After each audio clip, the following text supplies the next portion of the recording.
Good morning and welcome to Outnumbered. My name is Ramsey Enoch. It's a beautiful day and I have my colleagues in the studio. Good morning, Antonia. Good morning, Ramsey. Good morning, Christopher. Good morning, Mr. Ramsey. Let's quickly take you to the headlines that we have for the day. And the first headline right here is the Daily Trust newspaper.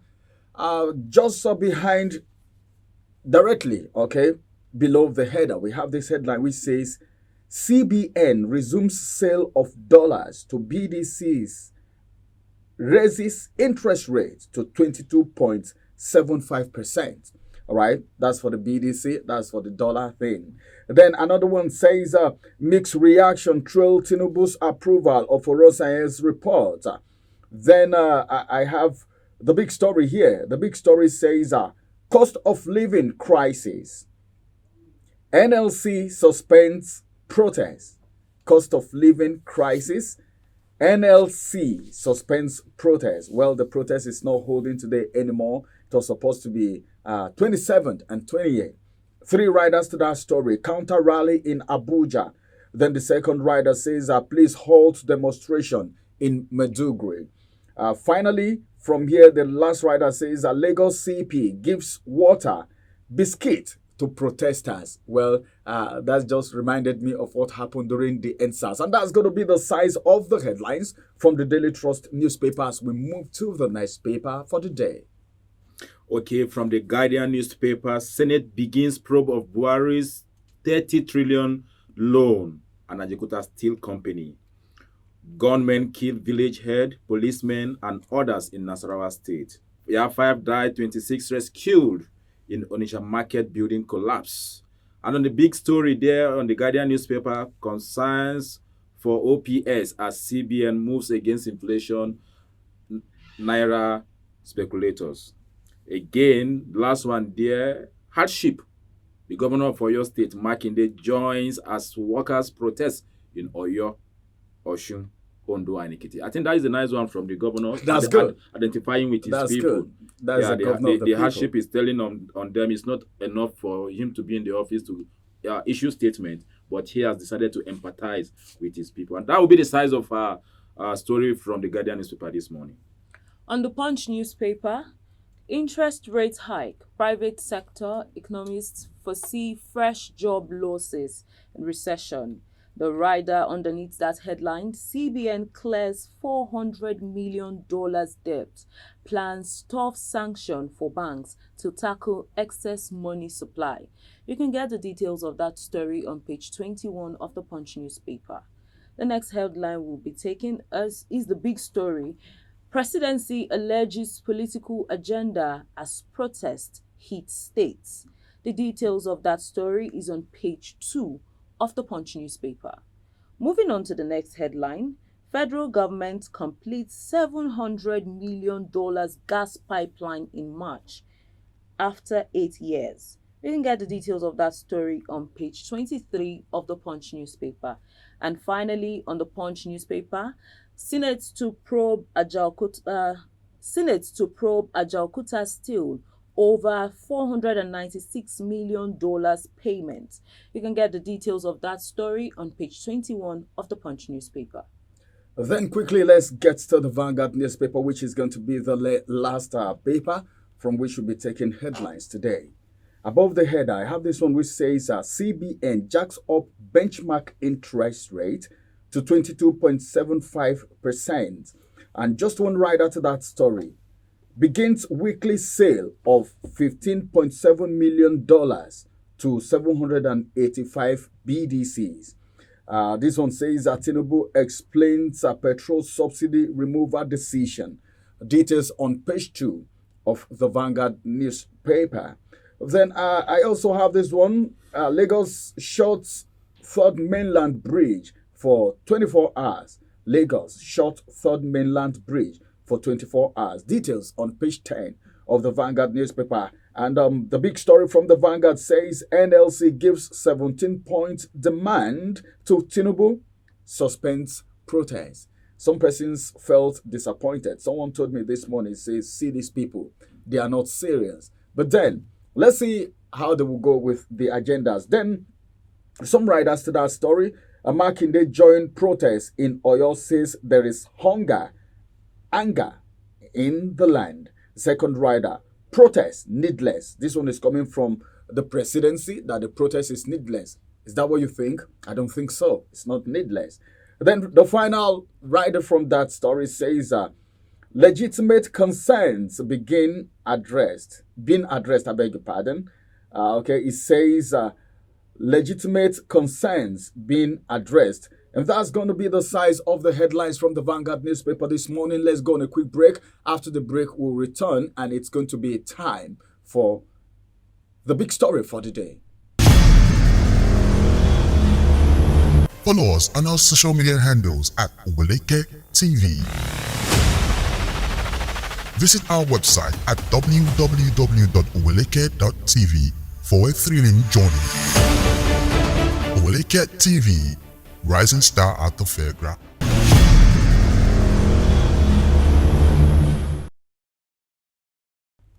Welcome back from that break. Outnumbered, still live on your screen with Ramsey, Antonia, and Christopher. It's a beautiful day. We want to talk about the reactions coming from, this is 12 years after, all right? 12 years after this report, and it's getting an approval right now. But then there is a mixed reaction that has trailed the approval that came from the President of the Federal Republic of Nigeria. And that is on the Daily Trust newspaper, and it's going to form the basis for our big story this morning. That's actually going to be the big story. Let's look at it. Some agencies have actually been removed. Okay, they were merged. Some were merged. And we looked at that report, and we discovered that everything that was done there, okay, is for the good of Nigerians. And this report actually came a very long time ago, all right?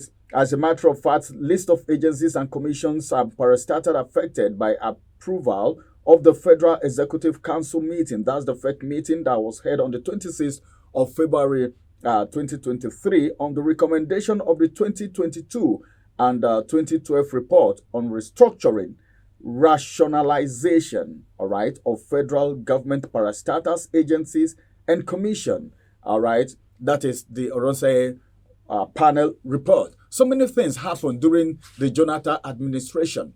But then, like we keep saying, there is no continuity in governance as far as Nigeria is concerned. Everyone comes and they do what they want to do. Maybe for some reasons that we may not know. It could be ulterior motives. It could be a motive that will be of benefit to the whole Nigerians. But then, I think some persons have said, well, approving this report may lead to something positive, and other persons said it may lead to something negative. But we will add our voice to the conversation this morning as I throw it open to my colleagues in the studio right here.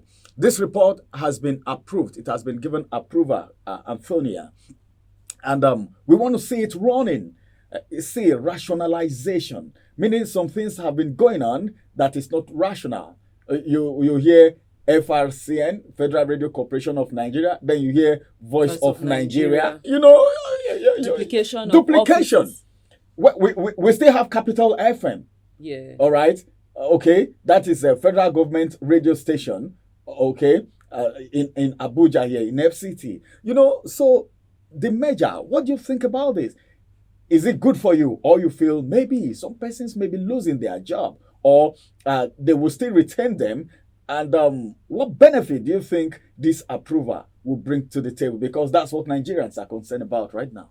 Okay, so I think this approval would have both positive and negative effects, both on the workers, some of these civil servants and these agencies. So while it is going to reduce the cost of running these agencies, because they are now merged, you'll be spending, instead of maybe, for instance, you allocated 5 million naira, you'll be spending less since these agencies have been merged. It's also going to make some of these civil servants lose their jobs, because if they're moving to if they are having this merger, most of the work they do will be given to someone else, or maybe some of them will be co-opted. So what about the Nigerians that will be the civil servants that will lose their job in the course of the process? And some agencies are even being scrapped. And some agencies are being scrapped. So you yes. render them jobless, and in these hard times, how would they fend for their families? How would they take care of themselves? So this is going to tell on a lot of Nigerians that are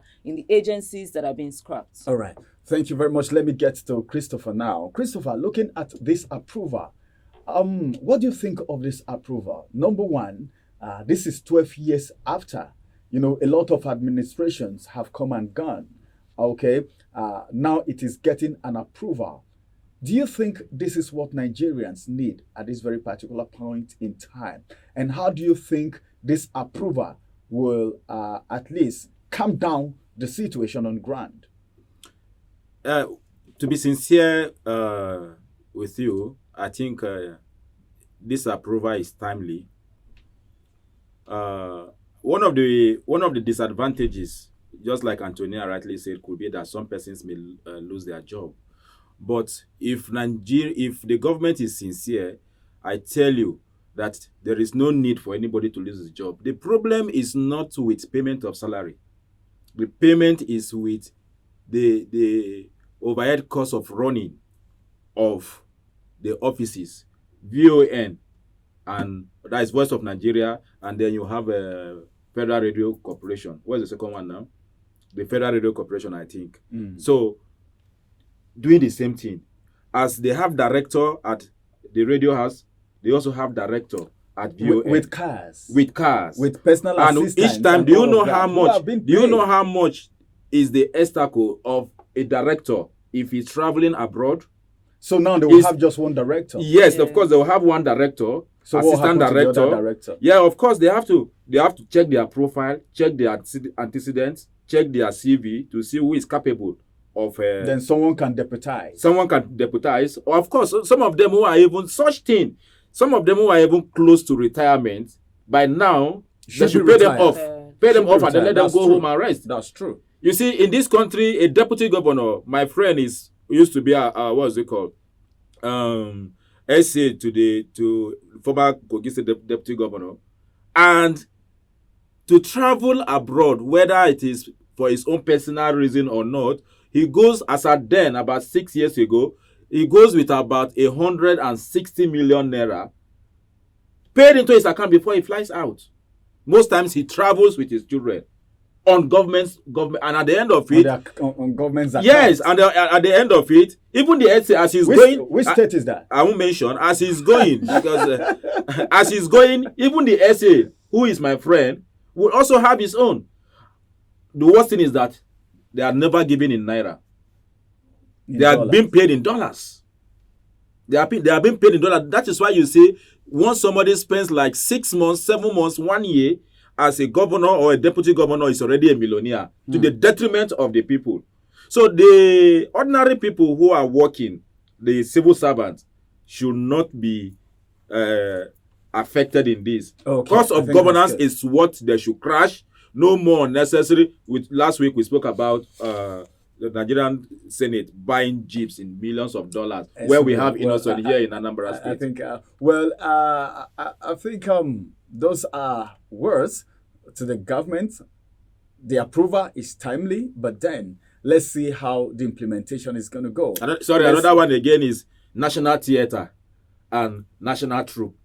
So what's the difference? Well, a lot. If you go through the document, you see a whole lot of agencies that are doing almost the same thing, but then having different people heading it and different overhead. Well, I don't know, but then this is going to be the size of the big story today. Go through the document and see these agencies and parastatals that are being merged and the ones being scrapped. My name is Ramsey, and it's been Antonia and Christopher. Have a beautiful day. Bye-bye for now.